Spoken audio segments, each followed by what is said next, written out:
he after a project one day, he just came up to me and said how he appreciated my involvement in the class.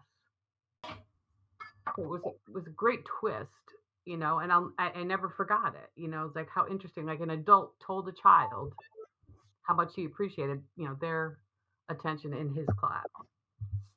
Yeah. Yeah, there have been other things that have occurred over the years as well. The reality of the situation is, with the issues with the Catholic Church and the Boy Scouts of America, and then some other things where kids were taken advantage of because they did give un questioned respect to people that didn't deserve it. Yeah. And so that, I mean, that has a kind of a play on the situation as well. So I guess the main thing here, in terms of wanting this conversation that we're in to generate empowerment for human beings that are looking for that, I would just invite everyone to start having different conversations with people and really, inquire into what are the things that allow human beings to build trust. And, when you think about how do you and I approach each other and create a sentence before the sentence. When when Mimi would walk through the door and she would say, Bill, um, I had so much fun telling people these stories afterwards. And one of them was, ended up with a new roof. Another one was, something that she thought needed to be done in terms of some old books and letters that she had that from my father-in-law's law practice. And sometimes it was just a prelude to a story, about when she was a teenager, going out with this guy named Johnny, and in his Willis Knight, and that thing could go like 60, you know, and she was a popular girl, and she wound up, taking care of her mom after her father was killed in a car accident for 30 years, and then she married my father-in-law, and they were 25 years difference in age. So it was really kind of an incredible thing to be around all of those dynamics. And at the same time, I wasn't present to respect and appreciation all the time. However, I'm at that point in my life right now where I want to invite people to that party. So, Bill, when you were talking about that, my first reaction is how do we come to a conversation and have it, you know, begin with respect or plant like just put that in the conversation before we get there. And I think one of the first steps is to actually realize that everybody, when you first meet them, everybody deserves respect. It's almost starting and giving everybody an A or an A plus if you wanted to grade versus having everybody start from the bottom and then having to earn is what would happen if we were to look at everybody at the highest level versus, having everybody be in a position, well, they have to prove that, that that they're deserving, that they deserve respect almost. I love that. It's like you're building this huge safety net for people to play their best cards and to trust the situation, as opposed to not trusting the situation and not really participating. If you're already 100% accepted, you got no place. You can't fail. But if you're in a situation where you're not starting out, with that respect and appreciation, there's a lot of risk in opening your mouth and participating in the conversation at all, isn't there? Hmm. Yeah, because if you go into a conversation and you feel like you always have to prove yourself or you always have to be right, which nobody can always be right, then obviously that whole idea of self-respect and self appreciation begins to waver, because that's a goal. That's like a level which you can never obtain. And then, where if you start from the highest level, then, it gives you everybody's working from the same place. Yeah. This might be a little simplistic, but I've been I think I love what Jan just said too, but the also I've been taken aback just by an honest "How are you?" Not just like "Hey, how are you?" But and like I've come and I've brought people to tears when because I when I ask it, I genuinely I am in appreciation of how they really feel. I want to know. I'm curious. You know, So I think that it's a simple way to start a conversation, like how no, how are you? you know, Not just good. No, how are you? People get lost, and then after they get over the honesty and the thrill almost of somebody wanting to hear how they are.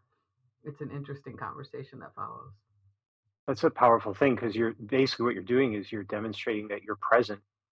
You're Mhm. like fully there in that moment, and that's a hard thing right now.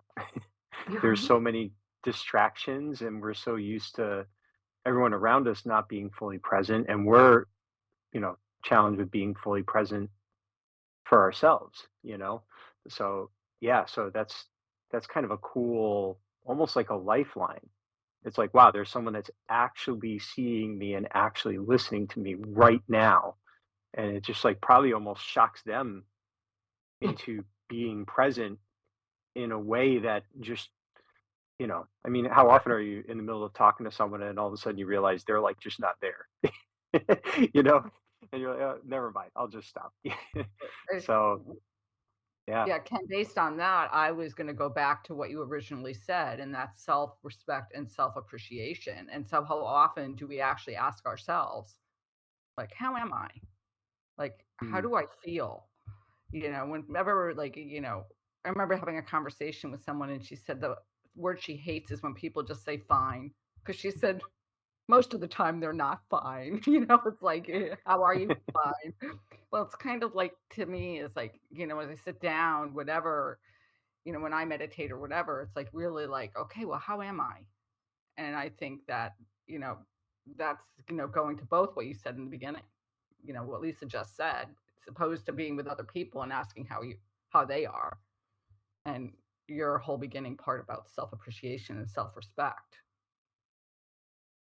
Mm. It's funny that you could flip that, and I'm sure Bill, you will remember this. My mentor John, if you asked him how he was doing, he would stop and he's like, "Oh, oh, crazy good." And it was like he never mailed it in. Like he let you know, all right, you asked the question, here it comes. And that was kind of cool too, because there's that same thing. It was the reverse, because you asked it, usually it's obligatory, but then he would pull you into, that present moment by creating this almost build up to his response. And it was just, I'm sure Bill, you remember, I'm sure anytime you met, you saw him, that was just who he was. So it's kind of cool. It works in both directions, you know? Yeah, he was a really great mirror. He loved, giving back what he was receiving. Hmm. And just a human being full of love, very quick with a hug. Absolutely the kind of person that when you look, eye to eye, face to face, whatever he's seeing in your face, he's giving you right back 150%. And it was really just a wonderful experience. And the other thing, Jan, you're talking about that highest level. Yeah. He modeled that as well. So it didn't matter what you did wrong if you came to him with it. If you said, I screwed this up, whatever, there was never this sense of judgment or recrimination. It's like, okay, that's interesting. What do we learn from this? Or what do we do with this? Or, oh, wow. It was just like and I don't know, I think that as humans, if we could feel safe in always staying curious, what would that be like? You know, and that's what he did. It was like he was just curious about what that would lead to, and there wasn't this sense of, oh, you're a bad person for having done that, or I respect you less now for having made that decision. And he would say to me, yeah, that was probably a dumb thing to do, but we would laugh. Like it wasn't hurtful or harmful. It was just, like we've said it probably in one of the earlier podcast episodes, like early on, we're all human and sometimes we suck at it. And he would bring that sense of, so that's something, I guess, talk about lighting candles.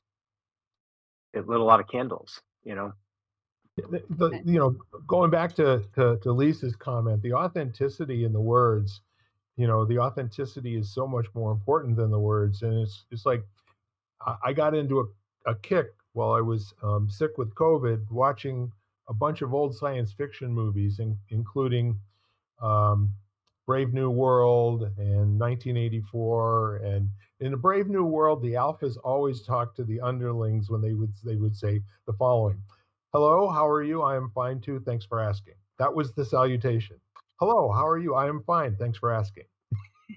What? Don't need to have the underling say anything. It's all handled. And so they really were not interested in how the other person was doing at all. So when you presence the "how are you," you can always tell if somebody's really interested if they don't say anything after they ask that question. It made me realize too that there are some people that I should be asking that to as well. Yeah. New people, it's kind of easier, but like people you see all the time, it's a good opportunity or to remind myself and everyone else that there's people that are closest to you that you should ask that question to, which I'm going to do as well.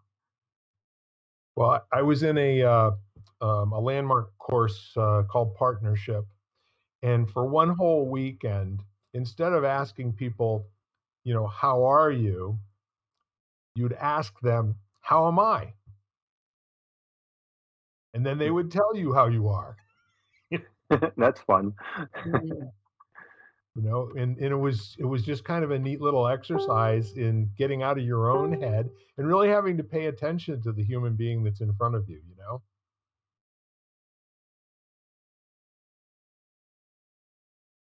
Anyhow, it's amazing to me. um, I feel lighter than I did an hour ago. Yeah. um, I'm just intensely happy to spend this time with you folks after such a long road to get here and get us all four in the same place at one time. That's quite a little thing we did there. So, any other thoughts to kind of wrap up on, episode 100? Any final things that you may have thought about the 100 episodes, and just anything you'd like to say at all? And I think it's kind of cool to end with or to be here with the word appreciation because I think that kind of expresses how we all feel when we do it, how even better we feel after it's over. Like I appreciate Jen bringing that into the conversation that how different she's a different person and when she starts and when she finishes, and which is a testament for something that's good. Lighting the candle has to be a good thing, right? At least if we take it that way and find a way to use it and to do that with somebody else. So light somebody else's candle today. It doesn't matter how you do it, but simply just say, "How are you?"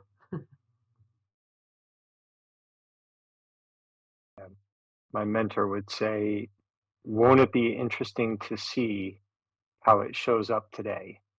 Mm, You know, and he would just remind you, just stay curious and just be open. There's some level of appreciation or love or, you know, gratitude, whatever it's going to be. It's there. Just are you going to notice it when it comes? You know, and won't it be interesting to see what it looks like? And today it'll be one thing and tomorrow will probably be something different.